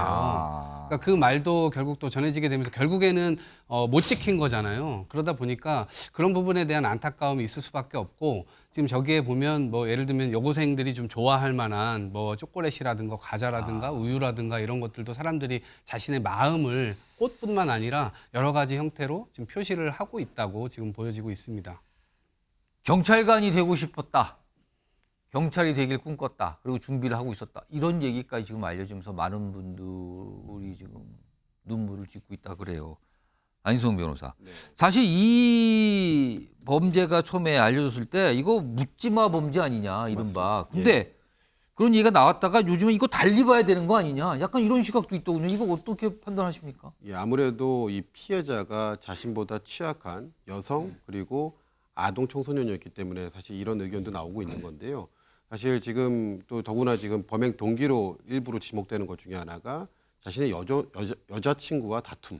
그게 아마 뭐 휴대폰 포렌식이나 이런 것을 통해서 나왔겠지만 여자친구와 다툰 끝에 이제 술을 마시고 밖에 나가서 이제 모르는 여성을 칼로 찌른 거지 않습니까? 이건 어떻게 되는 겁니까? 그러면 그렇다고 한다면 사실은 이제 가해 남성 피의자의 이 내심에 있던 어떤 여성 혐오적인 표현이 밖으로 표출된 것이 아닌가. 엉뚱한 데다 지금. 맞습니다. 그리고 이제 그 가해 남성의 지인들의 진술에 의하면 사실 가해 남성이 평소에도 술을 마시면 뭐 주폭 성향이 좀 있었다라든가 폭력적인 성향을 많이 좀 보였다고 합니다. 근데 그럼에도 불구하고 당일에 스스로 소주 4병을 마심으로써 어떻게 보면 자초인환을 한 거거든요. 본인도 본인이 술 마시면 이상해진다는 걸 알았을 가능성이 농후하잖아요, 지금. 주변 지인들도 그렇게 진술을 하고 있기 때문에 본인은 얼마든지 알았을 겁니다. 그럼에도 불구하고 그렇게 스스로 그런 위난한 상태를 만들어 놓고 밖에 나가서 무고한 피해자, 여성 학생 피해자를 지목해서 범행의 대상으로 삼았다는 것은 사실 이러한 범행 동기도 충분히 의심해 볼 수 있는 상황인 것입니다. 경찰이 잘 아마 이 사건을 잘 다루리라고 생각합니다. 뭐 글쎄요. 엄벌 말고 뭐가 필요할지 모르겠습니다. 지금 이 상황에서. 자, 다음 이슈 역시 영상으로 먼저 만나보겠습니다. 당장 내일이라도 가실 생각이 있나요? 그렇게 선처해 주시면 내일이라도 가겠습니다. 모두가 동등해야 된다는 얘기입니다. 여러분 아시다시피 지금껏 병역을 면피한 수많은 권력자들의 아들들이 저처럼 다 입국 금지 당했죠. 사회적으로 비난받고 매장 당했죠. 추방당하고 공공의적으로 몰렸지요. 거짓 언론으로 매도당하고 인생이 힘들게 됐지요. 단 한 명도 없습니다. 대한민국 역사상. 한 행동에 비해서 너무나 이제 가혹한 제재를 받았다라는 거에 대해서 유승진이라는 용어를 쓰고 싶지 않습니다. 스티브 유라고 생각하고 있습니다. 왜 그러냐면은 스티브 유는 한국 사람이 아니고 미국 사람입니다. 제가 병무청장 입장에서는 입국이 금지돼야 된다고 생각합니다.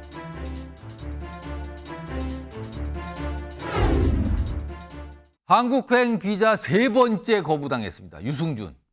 왜일까? 여기서 왜는 왜 거부당했을까도 있고요. 유승준 씨는 왜 이렇게 한국행 비자를 원하고 있을까? 이것도 될 것 같습니다. 화면 좀 보죠. 그동안 과정을 짧게 요약을 한 내용이에요. 2015년부터 시작해요. 당시에 비자 신청을 했어요. 재동표 체류 자격 비자 신청. 근데 거부됐죠. 그리고 소송이 들어갑니다. 근데 그 소송이 2019년에 승소해요. 근데 그 이후에 다시 비자 신청했는데 거부됩니다. 또 소송돼서 또 승소를 해요. 2013년에. 그리고 최근에 다시 신청했는데 또 거부된 거예요. 3번에 걸쳐 거부된 건데 안지성 변호사? 예. 재판에서 2번 이기지 않았어요?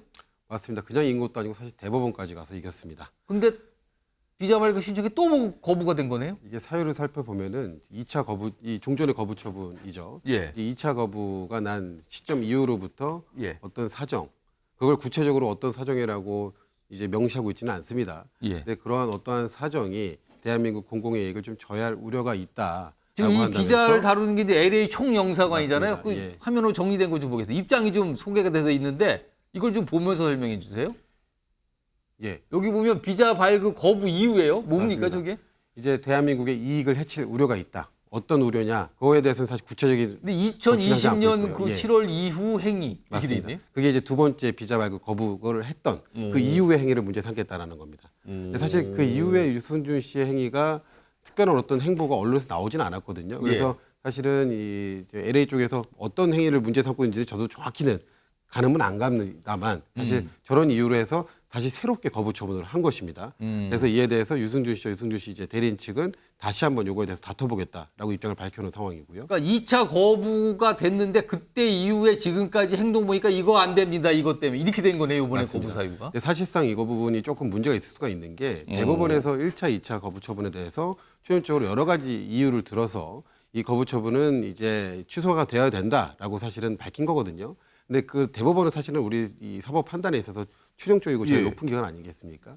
근데 그 사실은 어떤 같은 정부 아래 있는 어떤 총영사관, LA 총영사관에서 그러한 대법원 판결 취지에 반하는 어떤 결정을 내린 것으로 보일 수도 있어서 물론 총영사관 측에서는 그러한 판결의 취지를 일부 고려했다라고도 하고 있습니다만 어떤 부분에서 고려했는지는 사실은 영사관 측에서 향후 이제 또 이제 쟁송 과정에서 밝혀지겠죠. 근데 이것을 볼 때는 국민들 한사람으로서 볼 때는 이게 유승준 씨냐 뭐 스티브였냐 이 부분을 떠나서 그냥 사실은 반복된 처분이 계속해서 나오고 있는 거거든요. 그러니까 처분의 거부. 근데 소송에서 이겼어요. 근데 다시 이제 거부. 또 소송에 이겼어요. 근데 이번에 또 거부. 맞습니다. 그럼 또 소송 가는 겁니까? 예. 그러니까 이거를 사실 국가, 정부 그리고 개인과의 어떤 관계로 봤을 때는 사실은 조금 가혹하지 않나 이런 시선도 있습니다. 송영훈 변호사. 근데 유승준 씨가 또 법무부 상대로 소송을 했다고? 이건 입국 거부 조치와 관련됐다는데 이게 무슨 얘기입니까? 이게 이제 유승준 씨, 스티브 유 씨의 이 소송이 사실은 굉장히 역사가 오래됐지 않습니까? 그 최초의 소송을 할 때 그 뭐가 전제가 됐었냐면은 LA 총영사관이 비자 발급 거부 처분을 하면서 그것의 전제가 법무부에서 2002년에 내렸던 그 입국 금지 결정입니다. 그걸 전제로 해서 사실은 이제 공익과 어떤 사익의 비교 형량을 하지 않고 그 법무부의 지침에 의거해서만 바로 그냥 비자 발급 거부 처분을 했거든요. 그래서 1차 소송에서는 대법원에서 뭐라고 판시했냐면 그렇게 판단하면 안 된다. 그러니까 그 법무부의 그 입국 금지 지침은 그야말로 행정기관에서 내부적인 효력만 있는 것이고 대외적인 효과를 바로 직접적으로 발생시키는 것이 아니기 때문에 그러면 입국 금지를 통해서 달성되는 공익과 입국을 못함으로써 침해되는 사익 간의 비교 형량을 해야 된다고 판단을 한 겁니다. 그랬는데 그러고 나서 이제 대법원에서 판결이 확정되니까 비자 발급을 신청을 하고 2차 거부 처분을 했잖아요. 그때는 이제 비교 형량을 나름대로 해서 입국을 하면 우리 국익을 해친다라고 판단한 거예요. 그래서 또 죄송합니다. 또 소송을 하니까 대법원에서 이거 잘못됐다라고 해서 판결이 확정이 됐습니다. 그런데 또 지금 거부 처분하니 지금은 입국 금지가 계속 유지되는 상태입니까? 그 법무부의 지침은 지금도 유지되어 있습니다. 그래서 스티브 유 씨 쪽에서는 그걸 문제 삼는 거예요? 그렇습니다. 이 입국 금지 자체를 다퉈야지만 내가 대한민국에 들어갈 수 있는 것이 아니냐. 그런 차원에서 그 소송의 대상을 법무부까지 추가를 한 걸 보입니다. 이게 소송으로 가는 건데 지금 이동학 교체고요. 지금 이번에 이 영사관의 조치에 대해서 뭐 의견을 보니까 좀 이거는 약간 가혹하다라는 의견도 있고요. 아니면 이거는 당연하지 엄중하게 다뤄야 됩니다. 스티브 유가 누굽니까? 뭐 이런 의견도 있는데 어떻게 보십니까? 이것도 아마 국민의 법감정이라고 하는 토대를 넘어가긴 좀 어렵지 않을까 싶어요. 물론 한 사람에 대해서 이 국가의 어떤 이 권력이라고 하는 것이 너무나 거대하기 때문에 한 사람을 상대로 계속해서 지금 몇십 년 동안 이렇게 하는 게 맞냐라는 일각의 비판들도 있지만 아마 이분도 저는 대응을 좀 잘못한 것으로 제가 기억을 하고 있는데 초기에 본인이 굉장히 바른 이미지였고 실력도 굉장히 좋았어요. 인기도 굉장히 뛰어났었죠. 1등도 여러 번 하신 분 아닙니까? 저희 송영문 변호사하고 저하고 청소년기 때 저 굉장히 좋아했던 가수였습니다. 근데 이분 지금 20대일 때 가수를 하다가 지금 이제 아마 거의 50대가 다 돼가는데 이게 가혹하다라고 볼 수도 있지만 이분이 중간에 어떤 이 민심을 돌리고자 사과를 또 했던 적이 있었어요. 그런데 그 사과를 하는 과정에서 마이크가 꺼지지 않았는데 그 뒤에 남아있는 스태프들과의 대화가 또 된 거예요. 그러니까 그 사과가 결국 뭐야 진정성 없는 거 아니야? 우리를 뭐 놀리는 거야? 이렇게 이제 반응이 이어지다 보니까 국민의 법감정이나 이런 것들이 훨씬 더 좀 가혹한 쪽으로 지금 몰려간 것이 아닌가 싶고 그것들을 일정 부분 뭐 영사관이라든가 이런 데서는 반영할 수밖에 없는 거 아닌가 이런 생각입니다. 스티브 유 보면은요, 지금 재외동포 비자거든요. 근데 화면 좀 보겠습니다. 이게 관광 비자로 입국해도 되는 거 아니냐 이런 의견인데 그거에 대한 설명이 있는데 다른 사증으로 소송 시 뭐 적법성 자체가 문제될 가능성이 높아서 뭐 재외동포 비자건으로 소송한다. 뭐 이런 의견까지 나왔다고 합니다.